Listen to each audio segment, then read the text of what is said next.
Salut à tous. J'ai déjà fait un unboxing en français de quelque chose que vous n'avez pas encore vu, ou peut-être si à l'heure vous allez voir cette vidéo. Je dois encore le faire en allemand et en anglais. Mais comme on commence une nouvelle journée, on va tout d'abord s'échauffer un petit peu. Et pour ça, nous avons ici un colis de Tonton CS. Tonton CS, il nous envoie je ne sais pas quoi. On va donc le découvrir ensemble. Petit échauffement. Bibababou. Et c'est parti. Comment ça, je suis doué pour gagner du temps, pour atteindre les 10 minutes, pour rajouter une pub et faire Alfred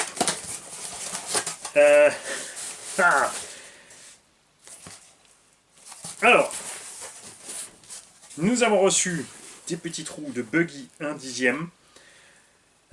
C'est des petites chinoiseries, mais elles sont pas mal. Et c'est pour un... Alors, soit du 4/4 indice, parce que même en 4/4 indice, on a des roues plus fines devant que derrière. Évidemment, ça ira aussi sur un 2VD avec des hexas à l'avant. Et nous allons vérifier quelque chose. Alors, par contre, on n'a pas... C'est ça, voilà. On n'a pas le déport, mais c'est bien la taille des roues à peu près du LC Racing. Donc si on veut les mettre sur le LC Racing, il faudra peut-être monter des hexagones avec élargisseur. Là ça va être chaud. Par contre pour un petit Buggy indice 4.2 ça va être cool. Mais t'as vu tiens que ça doit même aller sur le Pirate Stinger Booster Cracker je sais pas quoi là. Ça peut être sympa. Tonton il n'a pas abusé du tout.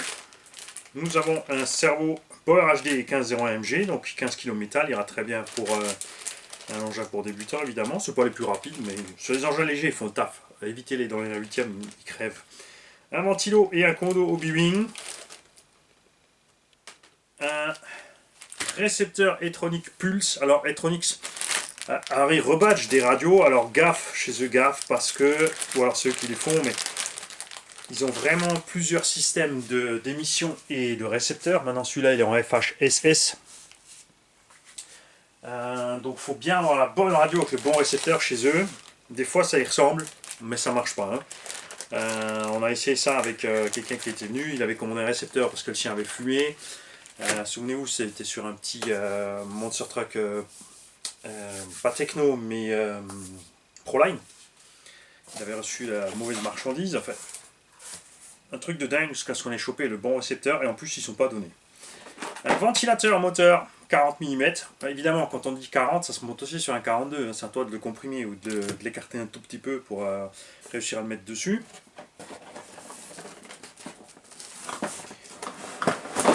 Un petit chargeur automatique Eskai, cela on connaît, c'est livré avec les petits hélicoptères et les petits drones. Ça va très bien évidemment pour les petites batteries, ça charge quand même.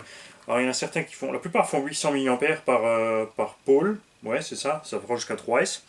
D'autres sortent jusqu'à 0,1, enfin jusqu'à 1 ampère. Donc tu peux charger les grosses batteries. Par contre, il va tourner longtemps, il va chauffer. Tu as un gros transfo par contre extérieur au chargeur, excusez-moi. C'est pour ça qu'il faut l'échauffement, tu vois. Et un petit chargeur USB, et ceux-là par contre ils sont délirants. C'est des 2S, les machins ils envoient 2000 mAh. Donc tu peux charger avec ça une 2S 5000 en 2h30.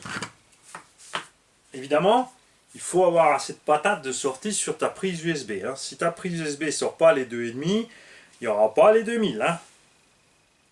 Ça va ralentir la charge. Tu n'as aucune idée, tu n'as aucune indication. Ça vaut rien, ça vaut je crois 2-3 euros, ils te vendent ces trucs-là. Ça peut être une solution sympa. Si c'est vrai qu'en 1/10, si tu as des accus 2000-2005, honnêtement ça suffit. Si tu as un petit 1/10 bien léger, surtout en 4.2. Donc si tu as plusieurs de ces chargeurs avec 2, 3 ou 4 batteries, tu peux charger les 4 en même temps en l'espace de 2 heures ou d'une heure. Si c'est 2200 et que tu as bien une prise qui sort 2 ampères et demi, faut voir. Faut voir aussi niveau fiabilité dans le temps, tout ça, ce que ça pourrait donner. On a un moteur 3650 2300 kV Queen Hobby. Ça c'est du bas de gamme chinois. Ça fonctionne très bien dans les petits engins pas trop gourmands. Pareil, tu vois là, un petit 1/10 comme ça là, ça fait merveille.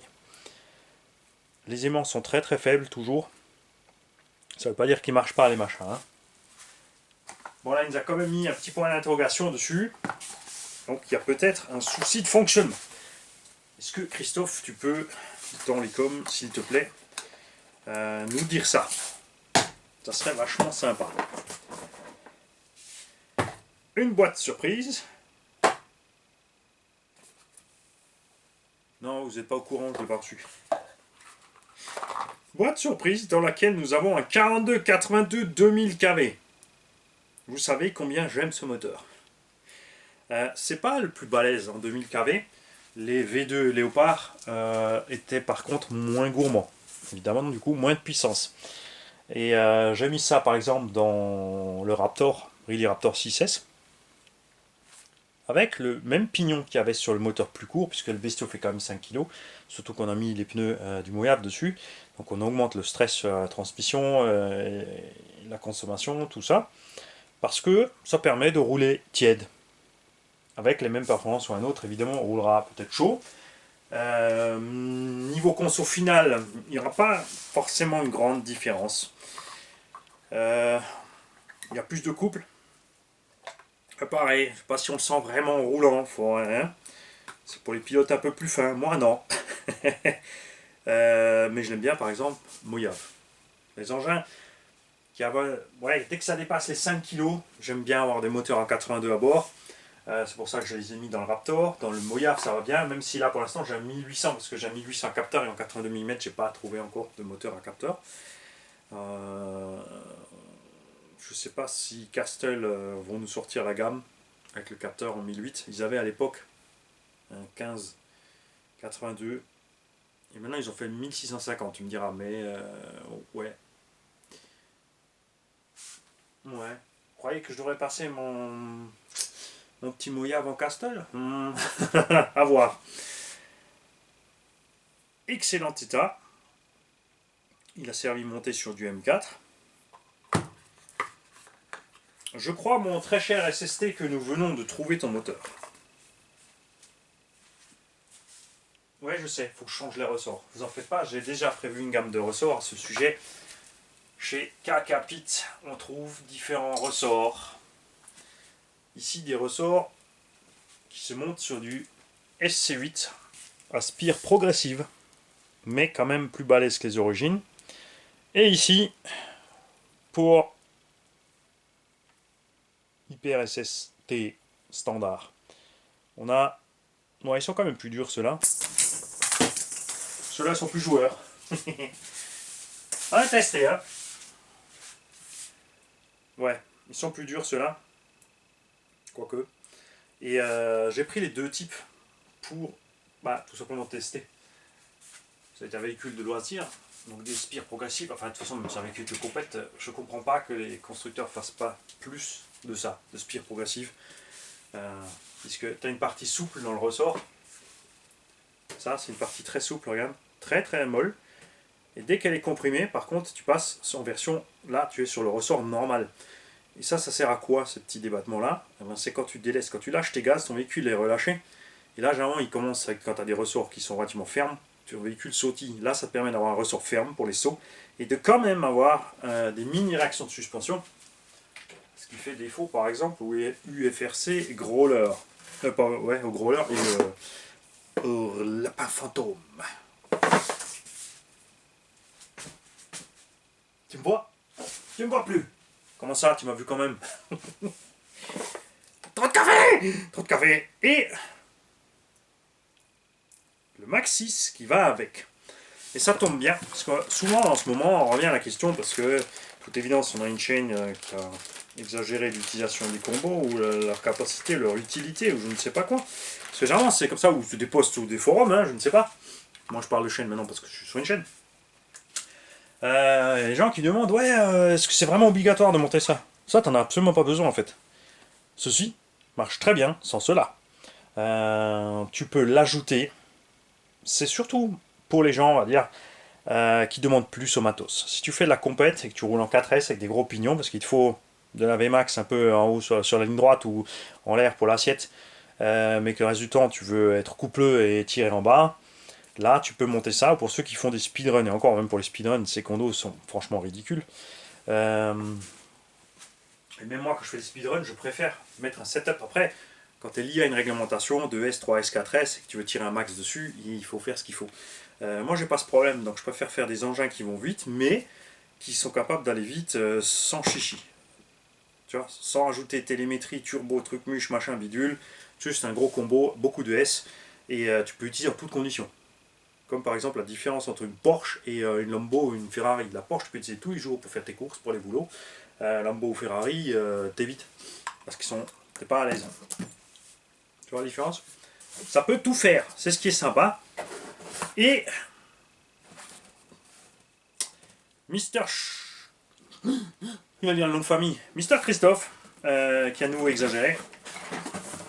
Il nous a encore envoyé un chargeur expert Robitronic. Donc ça dépend du modèle, soit 60, 80 ampères ou même encore 50. Il y avait plein de versions différentes. Puisque ceci n'est évidemment rien d'autre que la version du chargeur Max B5 ou B6 ou B8 AC/DC de chez oui, non, Sky RC, pardon, pas Fly Sky. 0 à 5 ampères, c'est donc le 50 watts. Donc un chargeur simple, efficace et idem à évidemment tous ses confrères rebadgés et l'original. De temps en temps, il peut arriver que ce chargeur ne marche plus. Ne paniquez pas. Il y a à l'intérieur là un transfo comme ça qui vaut 5 € au détail. Et généralement c'est lui qui lâche. Donc tu veux pas trafiquer le chargeur, tu as fait normal, c'est sur ton circuit électrique de la maison. Tout ce que tu fais, c'est que tu achètes une allumette extérieure et tu te branches là en 12 volts et ton chargeur refonctionne à merveille. C'est aussi simple que ça. Les autres, ils peuvent ouvrir, ils peuvent sortir le mini transfo de là, le dessouder, ressouder l'autre directement dedans. Regarde, je te montre. J'en avais pris au cas où. J'arrive, je suis juste là à côté. Voilà. Ça, c'est tout ce qu'il y a là-dedans. Ni plus ni moins. Et ce cordon, évidemment, là, lui, il est soudé à la platine, il n'est pas branché. Donc il faut couper le cordon, il faut souder dedans, si tu veux rester comme ça. Là, j'ai pris un, bon, c'est des 6 ampères, c'est un tout petit peu plus costaud. Pour certains petits chargeurs. Voilà. Donc, un méga merci à toi, tonton. Il y a tous les cordons avec. La vache, il y a plus que tout ce qu'il faut. Et le message est clair. Le message est clair de la part de tonton CS, c'est équipe une 1.8 pour les tontombola. je sais, j'ai pas oublié, les mecs, j'ai pas oublié, c'est en cours. Nous avons 3 petits trucs à finir. Et ensuite, on va s'attaquer au bébé. Enfin, on va peut-être d'abord faire les Obao, puisque pour les Obao, quand même, les tombola, les Obao, contrairement aux autres, dépendent de dons en monnaie, en argent. Il y a des gens qui ont envoyé sur le petit pool PayPal à leur demande. Ce sont les abos qui ont demandé que je fasse un pool, pas moi. Souvenez-vous, pour rattraper l'argent qu'on a dépensé pour essayer de faire des tombolas pour les petits, des modèles débutants. Parce que c'est vrai que souvent les gens disent ouais, tu roules toujours avec la même caisse, t'as des gros, t'as des machins, tu dépenses du pognon, mais il y a aussi des trucs pas chers qui sont bien. Alors, on a essayé des trucs pas chers, résultat, échec total. Échec total, donc on a dépensé 350 ou 400 € pour rien. Bon, c'est pas grave, les pièces, on a pu en faire don à des gens qui en ont eu besoin pour réparer les leurs. Même si ça les a pas sauvés longtemps, quelques mois après les mêmes pannes, Karina Gogo sur ces deux modèles. Et donc les gens ont décidé de faire un pool pour les tombola. Et avec cet argent, on a 3 Obao 9, indices, que j'aime bien ces modèles. Grâce à un autre tonton, on a une 4ème ici qui nous a évité de salir une des 3 pour les essais. Donc tout ça, ça va venir. C'est les prochains programmes. Et après, on va s'attaquer. Donc je le répète, parce qu'il y a des gens, des fois, ils croient qu'on oublie ou que ça disparaît bizarrement. Tous les gagnants ont eu les lots, ils ont été contactés, ils sont dans les coms, ils ont envoyé des vidéos pour nous remercier, etc. etc., etc. Nous avons un Summit qui a été retapé par tonton Julien. On a reçu de Thomas R74. Cette fois, je crois que c'est le bon. Hein. Sinon, après, j'aurais essayé tous les crawleristes que j'ai dans la boîte.